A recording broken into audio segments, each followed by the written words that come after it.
বিয়ের আগে পরপুরুষ পর নারীর সাথে সম্পর্ক রাখা কি খারাপ না ভালো?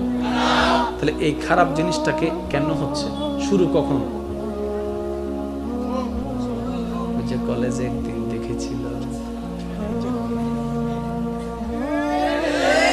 বিয়ের গায়ে হলুদ অনুষ্ঠানে একদিন দেখেছিল, একটু বুঝান না, কোন একটা বান্ধবীর সাথে বন্ধুর সাথে বেড়াইতে গিয়ে মার্কেটে দেখেছিল, প্রথমে চোখ গিয়েছে, তারপরে অন্তরের মধ্যে ফুল ফুটেছে, এবার সেই ফুলটাকে বাস্তবায়ন করার জন্য ব্রেইনে প্ল্যানিং করেছে, এরে ধরে তারে ধরে, ওইখানে দাঁড়ায়, রিক্সার পিছনে দাঁড়ায়, এখানে দাঁড়াই ওখানে দাঁড়াই, এমনি করে তেমনি করে তেমনি করে তেমনি করে তেমনি করে তেমনি করে তেমনি করে করে করে করে করে এবার বলেন ব্রেইন আগে চলেছে নাকি হাত আগে চলেছে?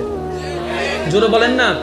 তাহলে হাত কন্ট্রোল, যদি ব্রেনটাকে কন্ট্রোল করেন, যদি ব্রেন কন্ট্রোল, মনটাকে কন্ট্রোল করেন, মন কন্ট্রোল